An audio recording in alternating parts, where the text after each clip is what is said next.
फिर 17वें श्लोक में गीता अध्याय नंबर 15 के श्लोक 17 में कहा है कि उत्तम पुरुष है तू अन्य, उत्तम पुरुष है तू अन्य। उत्तम माने श्रेष्ठ, पुरुष माने परमात्मा। वो श्रेष्ठ परमात्मा तो इन ऊपर वालों से कोई भिन्न है। और परमात्मा इति उदाहरते, जिसको परमात्मा कहा जाता है, जिसको परमात्मा कहा जाता है उस परमात्मा, वैसे परमात्मा शब्द श्रेष्ठ आत्मा को कहते हैं। तो परमात्मा वो है जो केवल सुख देता है, दुख नहीं देता। बाकी हम अन्य को भी परमात्मा मान बैठे, जैसे सरपुरुष काल को भी हम परमात्मा कहा करते, ब्रह्म को। ये परमात्मा नहीं है। जिस लोक में आप रह रहे हो ये लोक परमात्मा का नहीं हो सकता। किसी का बेटा मर गया, किसी की बेटी मर गई, किसी की कैंसर होगी, किसी की टांग कट गई, किसी के हाथ कट गए, कोई अन्य रोग से पीड़ित है, हाहाकार मचा हुआ है, एक्सीडेंट में मर जाते हैं, फ्लड आ जाती है, अक्षेत्र का क्षेत्र तबाह हो जाता। ये परमात्मा का लोक नहीं हो सकता। और अक्सर पुरुष के लोक में भी यही स्थिति है। वहां भी जन्म और मृत्यु, इसी प्रकार के रोग कष्ट दुख सभी विद्यमान है। केवल एक सतलोक है, परम अक्षर ब्रह्म, उस उत्तम पुरुष का वो स्थान सतलोक है, जहाँ दुख नाम की वस्तु नहीं, वहाँ जन्म, वहाँ मृत्यु नहीं, वृद्धावस्था नहीं, और किसी चीज का अभाव नहीं। वहाँ कोई काम नहीं करना पड़ता आपको, कोई टेंशन नहीं, क्योंकि भरा भंडार भगवान का। अब जैसे ये सतलोक आश्रम वाला, ये मिनी सतलोक समझ लेना, उसकी रिहर्सल है, उसका एक सैंपल समझो। ये जैसे आप जी यहाँ आते हो, यहाँ आपको कोई टेंशन नहीं, खाने की, रुकने की, नहाने और धोने की। और सारा दिन आप चाहे 1 हफ्ता रुकते हो, 4 दिन रुकते हो, 10 दिन रुकते हो, बना बना भोजन मिलता है, बिछे बिछाए मैट मिलते हैं, ऊपर पंखे चल रहे होते हैं, नहाओ धो भगवान का भजन करो, चाहे 10 दिन रुको, आपको कोई टेंशन ही नहीं। और ये सतलोक के अंदर ये सुविधा उपलब्ध है। ये काल का लोक है, यहाँ भी हम इतनी सुविधा नहीं उपलब्ध करा सकते परमात्मा के बच्चों को। फिर भी हमारा जितना सामर्थ्य है कोशिश खूब करते हैं, क्योंकि सतलोक आश्रम बरवाला में आम आत्मा नहीं आ सकती। परमात्मा की विशेष लाडली आत्मा ही पहुँच पाती है। भले ही वो दुखी है चाहे सुखी है, फिर यहाँ सुखी करेगा उनको। इसलिए हम संभव कोशिश करते हैं इनको कोई कष्ट ना हो।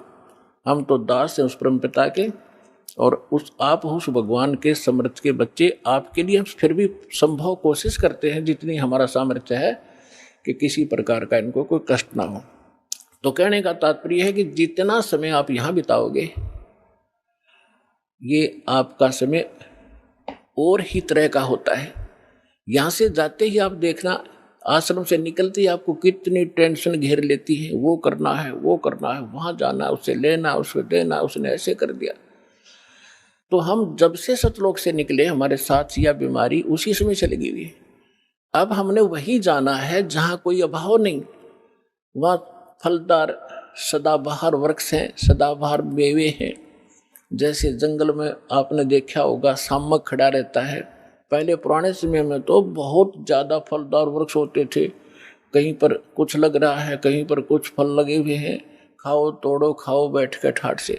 तो वहाँ सतलोक के अंदर आपको कोई काम नहीं है और सब चीज़ उपलब्ध है। तो कहने का भाव यह है कि वो सतलोक है उस परम पिता परमात्मा का, और वो भगवान परमात्मा है।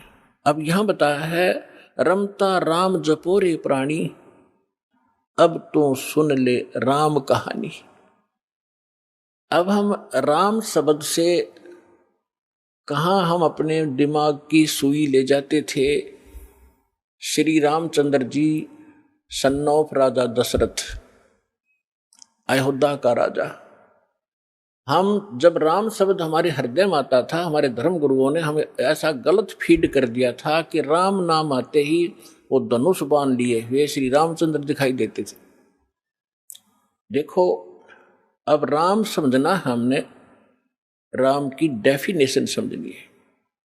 अभी आपको बताया था कि जैसे तहसीलदार भी साहब है, कमिश्नर भी साहब है, ये सभी साहब हैं, मंत्री, मुख्यमंत्री, प्रधानमंत्री, राष्ट्रपति सारे साहब हैं, लेकिन ये अपने अपने सत्र के साहब हैं।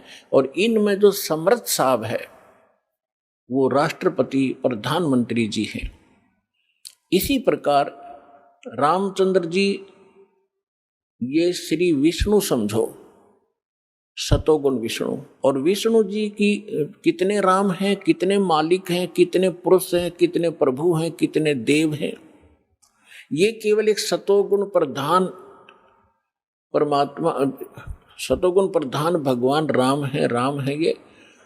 और केवल एक ब्रह्मांड के अंदर 3 लोकों के ऊपर इस विभाग के मंत्री हैं। ये सतोगुण विभाग के मिनिस्टर हैं, पृथ्वी लोक पर, स्वर्ग लोक पर और नीचे पाताल लोक पर, केवल 3 लोकों पर अपने इस विभाग के ये स्वामी हैं, राम हैं।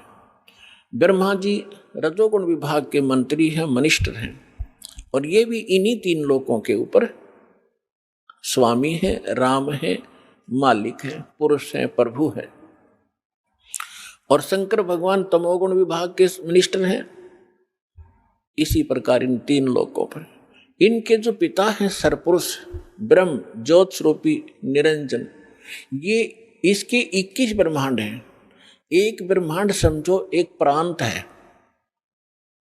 और ये प्रत्येक प्रांत में मुख्यमंत्री का, चीफ मिनिस्टर का रोल करता है। अपने 3 पुत्रों को ये प्रधानमंत्री, ये मंत्री बनाकर रखता है, मुख्यमंत्री।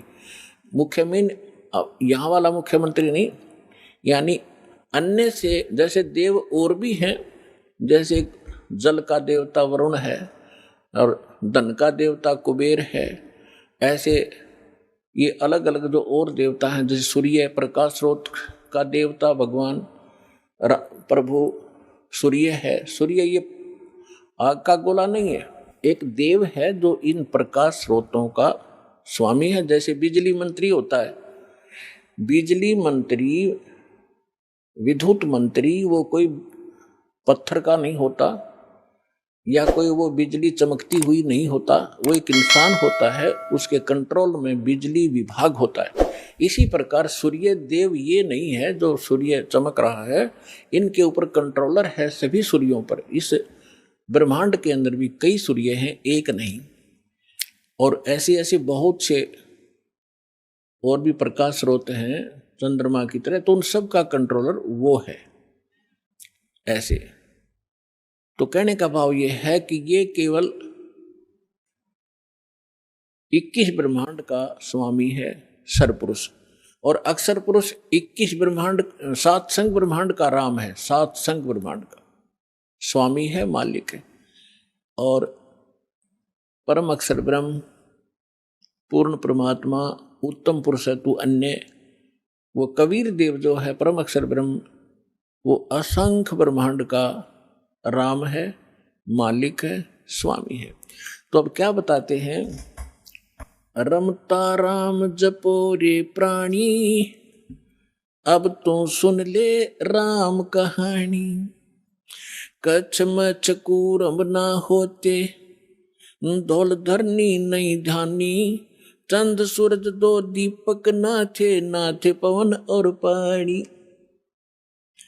भाई कच्छ मच्छ ये कूरम ना होते, धौल धरनी नहीं ध्यानी।